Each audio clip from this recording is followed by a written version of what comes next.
I'm very sorry. July of 43? From the beginning again. From the beginning? Sorry, yeah, wasn't recording properly. Go ahead. Okay. Sorry, third time lucky, this is it. Today is the 16th of October, 2010. We're at the Thayer Hotel in West Point. My name is Wayne Clark. I'm with the New York State Military Museum. My assistant is Mr. Mark Merrick. Sir, for the record, would you please state your full name and date and place of birth, please? My name is Stanley P. Goldstein. I was born in Brooklyn, New York, February 3rd, 1923. And you attended school in Brooklyn? I attended schools in Brooklyn. High school was Brooklyn Technical High School, which I graduated in June of 1940. From there, I got a job at the Brooklyn Navy Yard during the daytime, and in the evening I attended Cooper Union School studying engineering. Mm-hmm. I was at school till I went into service. That was July of 1943?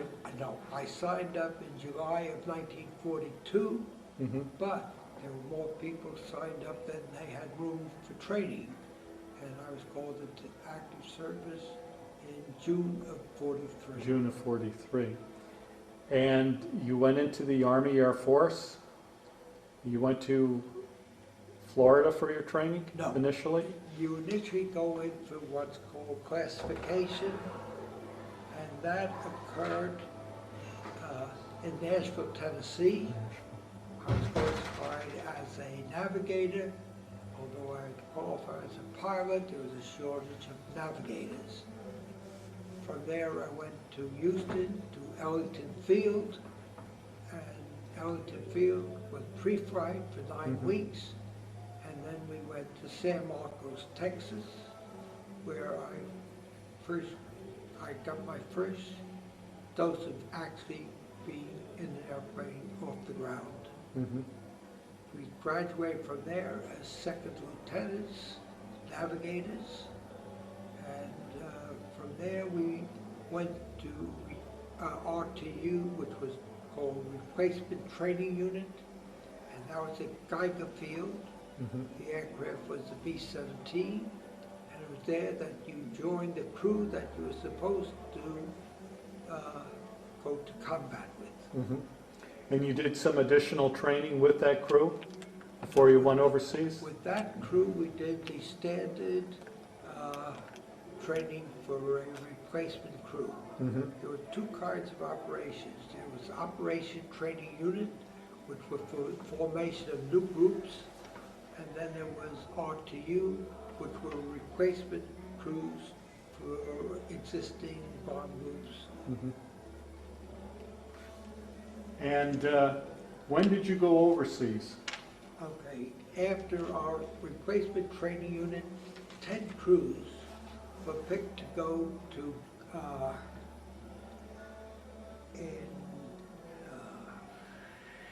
Langley Field, Virginia. Mm-hmm. Langley Field had been the place that had aircraft doing two things. They were anti-submarine activities, and they also did air-sea rescue. Mm-hmm. We were sent to an air-sea rescue group because they were using radar. And at that time, radar was fairly new as to be used as a navigation device and as a bombing device over clouds. Mm-hmm. But that's a whole long story, how navigation changed because of the war. I don't know if you want to go into that. Okay. Now, did you fly over? You took an aircraft overseas. We took the first, there were 10 crews, we took the first 10 B-17s that had the American version of radar. Mm-hmm.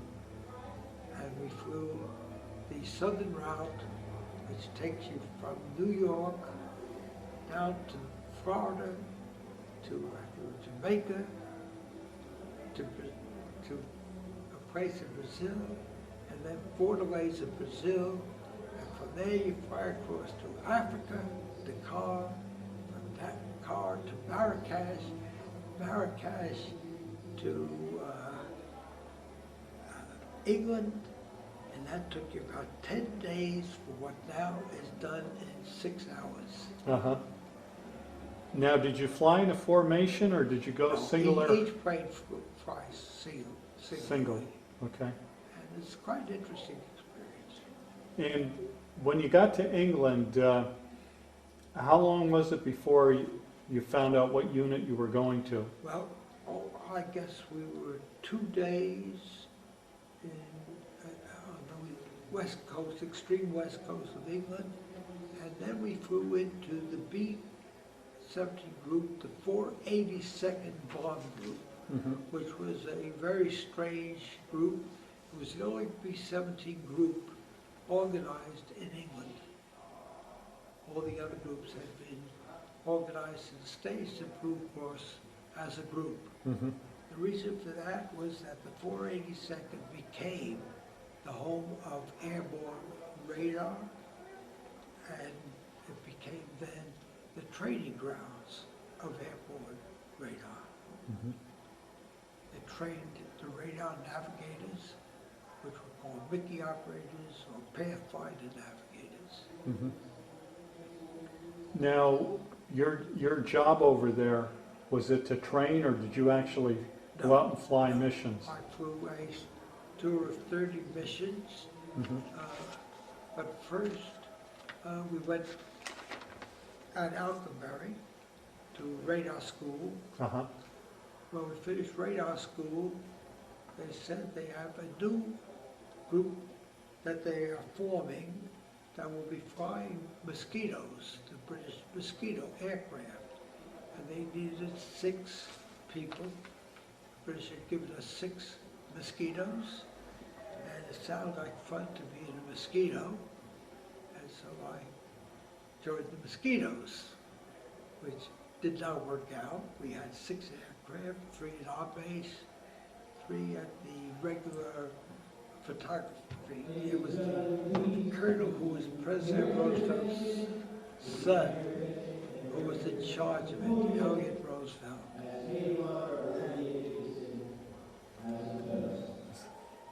And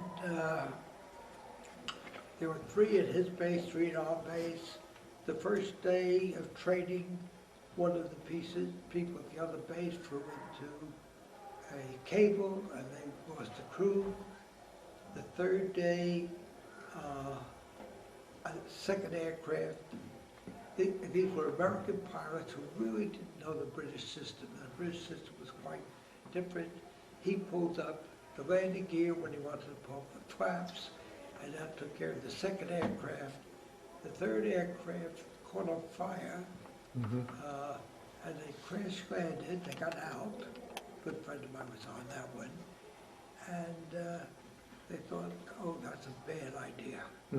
So we gave up the ideas temporarily of using Mosquitoes. But they still wanted to take photographs. So they had another idea of flying 2 B-17s at night, going from England to Poland and back again, taking radar photographs. And being I was hanging around, nothing to do, I ended up on one of the crews, and I flew my first mission, and didn't see anything except, we were taking photographs. No one bothered us. We got back, and immediately the orders came down, you will never do that again. You're going to lose our nice radar equipment, and we just soon not do that. I then was given a crew and put on B-24s and moved to the 466 Bomb Group. Okay. And I flew my tour with the 466 Bomb Group. What was your first mission like with them? First mission was really a training mission. Although we were flying with the I think it was the 44th Bomb Group, and we flew, and It was a mission over France. Mm-hmm. See, this was before the invasion. Mm-hmm. The mission over France, and the orders were you could not use radar bombing over any occupied country. Mm-hmm. So we sort of flew all over the place trying to find a break in the clouds. It was kind of a stupid mission. What was your first mission like where you were actually under fire or Okay. attack? Okay. And the first such mission was a mission I flew as division, we flew as division deputy. A division, should I explain what Sure. division is? Okay. The 8th Air Force was broken into 3 divisions, 2 B-17s, 1 B-24. Ours was the B-24 division. A division is made up of wings. Mm-hmm.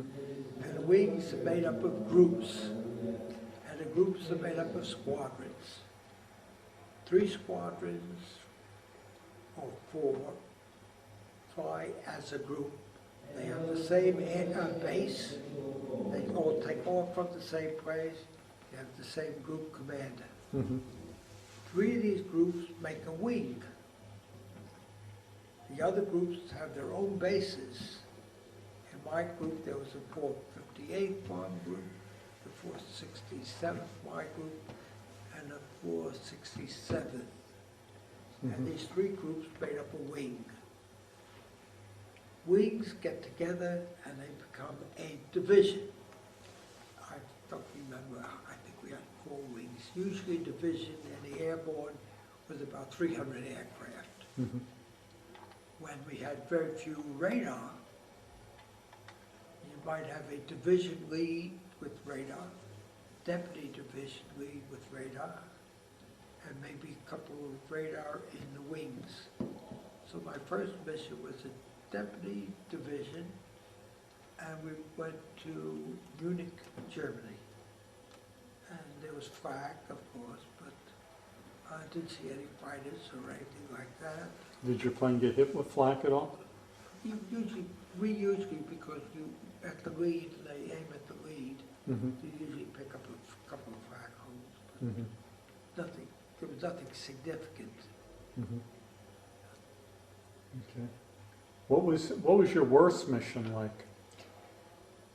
The worst mission, we were flying a group lead, and we were supposed to bomb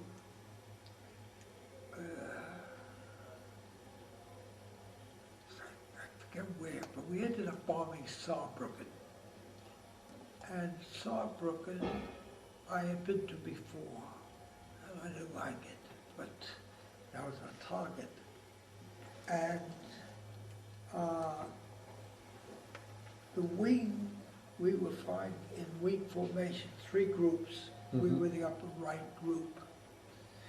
And we had decided, the guy who was the Mickey operator for the wing, and I had spoken with my own command pilot, but he was flying with another group Mhm. because that other group didn't have radar.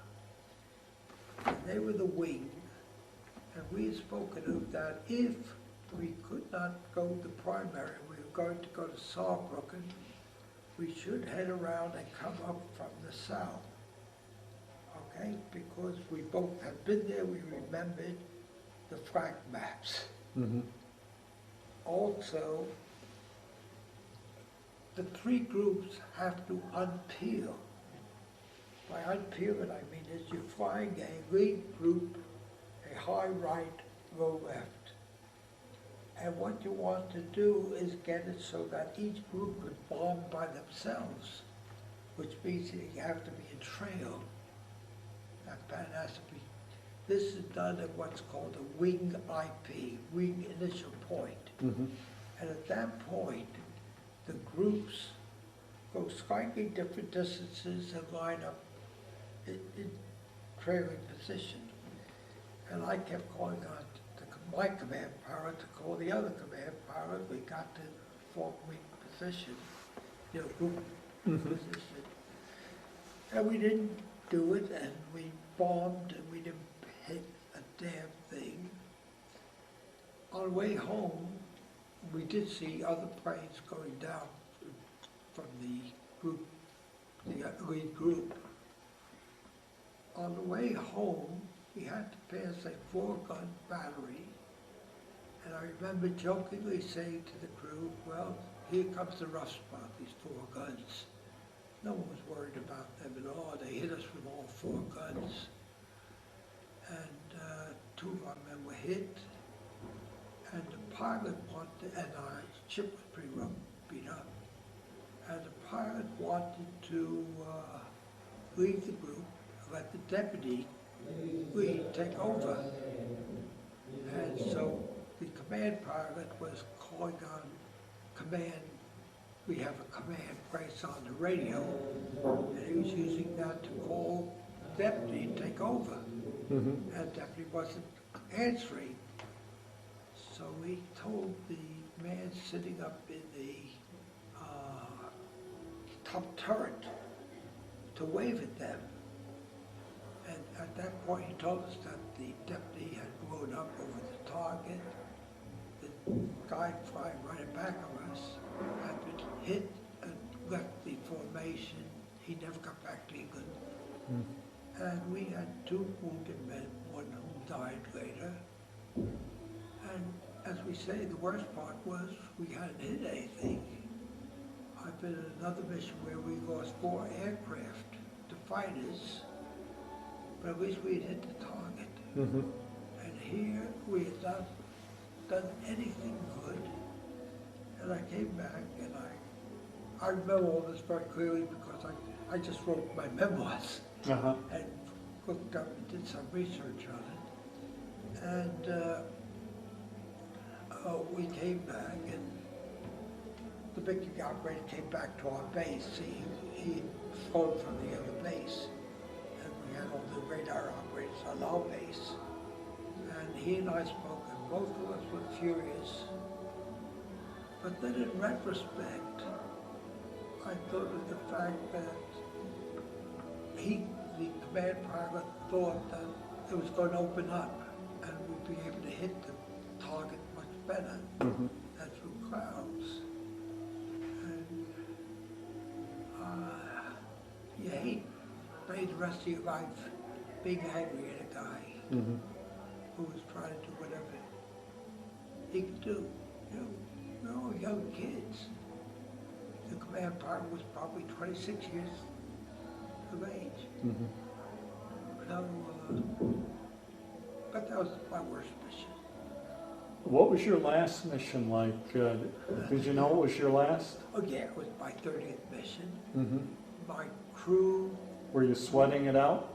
No, not really. Not really. But I think I was told, this gentleman over here, on our last mission, we were hit by jets.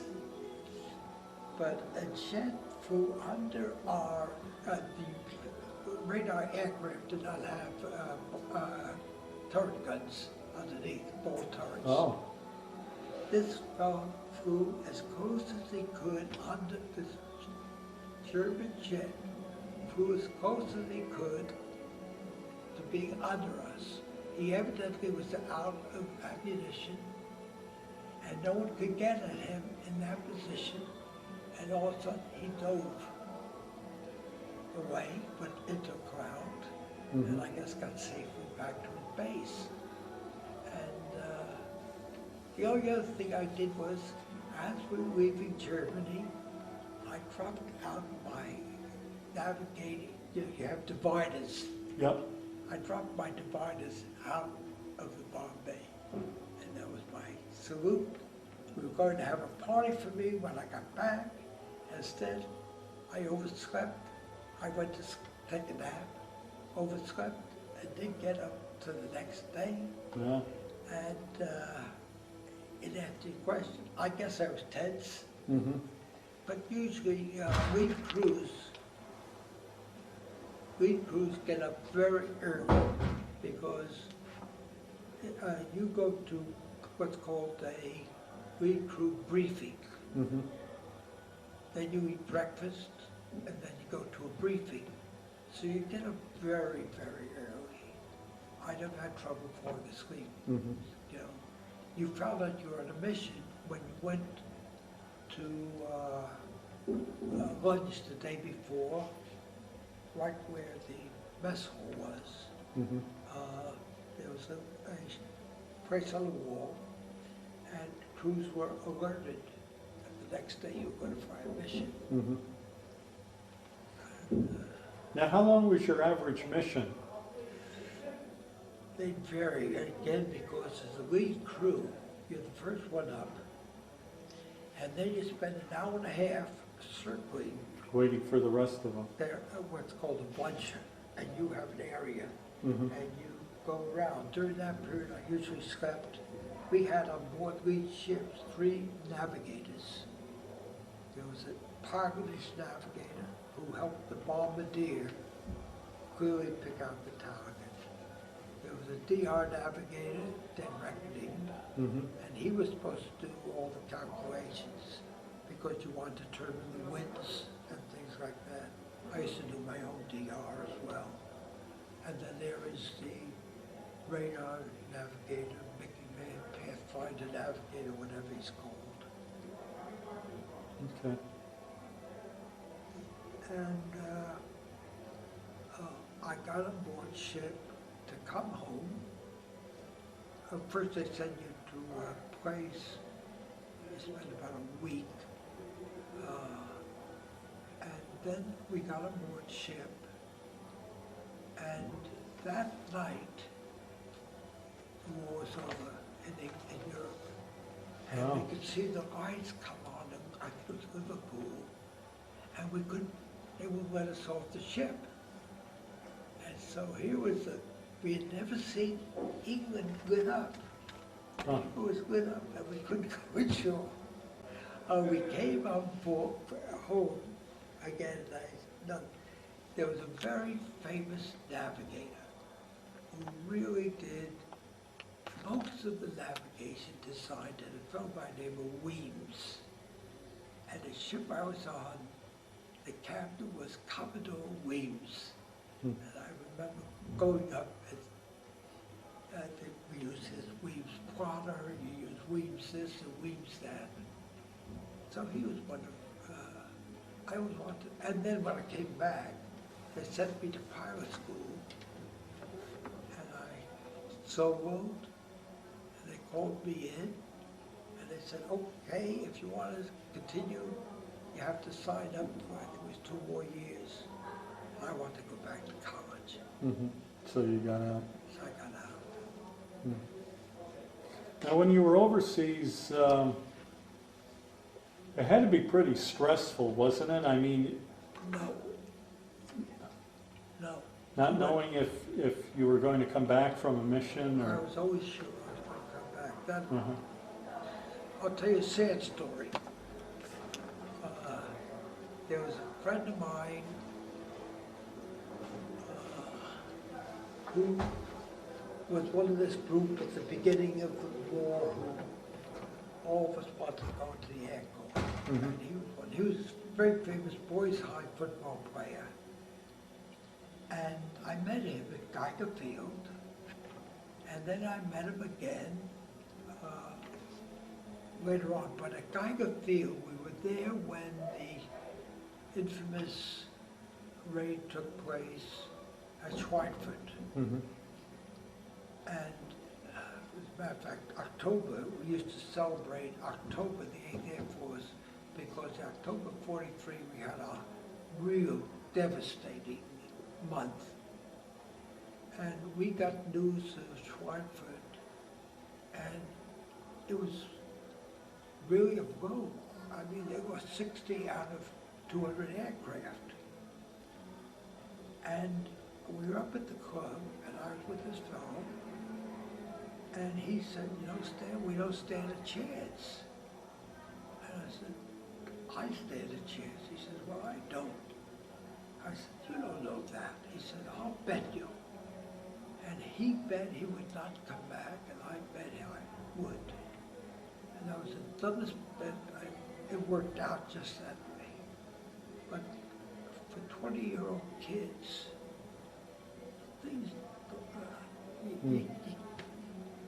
I can't think of it now in terms of, but it never dawned on me that I would be shut down. Mhm. It never did. And I had,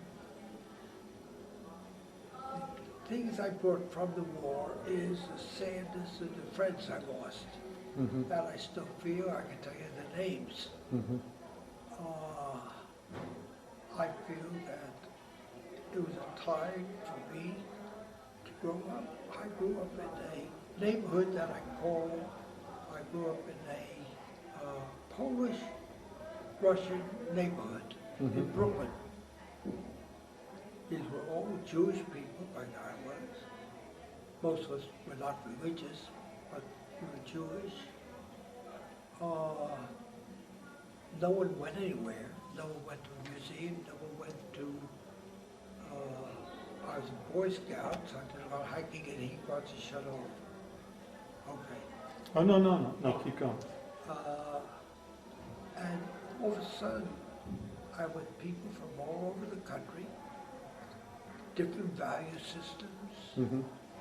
different backgrounds, and I really grew up in those 3 years, Mhm. as did every one of us. So part of me says it opened up the world to me. Mhm.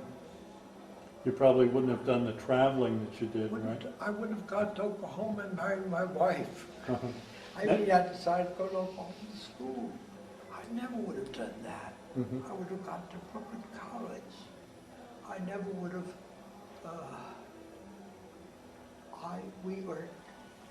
our honeymoon was a canoe trip in the Adirondacks. I can't imagine a Brooklyn girl going with me for 10 days into the Adirondack backwoods canoeing. Impossible. Mhm. It completely changed life for me. And so, and it changed a lot for me. Mhm. So you got out of the service, you went back to college, Yeah, and you got your PhD. yeah, You became a professor, yeah. professor of? Engineering, and after I retired, I did physics. Uh-huh. Okay. That was at Hofstra University. And how long have you been retired for? A long time. Well, it's going to way to go when I retired. I retired in 1984, and immediately the university had an interesting job for me to do, which entailed going to China for a few months. They have a group, like a National Science Foundation, and we were involved with that. And I did that for a few years. And then I was very interested in minority problems. Mhm. And I got a grant that worked for a few years with minority students. Mhm. And then being I was there, I did this, still at the university, until my wife said, "You're never going to retire. Mhm. Let's find a place near a mountain with a river and move." And we moved up to Kingston. Now, is your wife still living? Oh, yes, Okay, and any children? 2 sons, Any grandchildren? no grandchildren. Okay. All right, well, thank you so much for your interview. Now, do I get a copy of this? Yes, I will send you a copy within 2 weeks.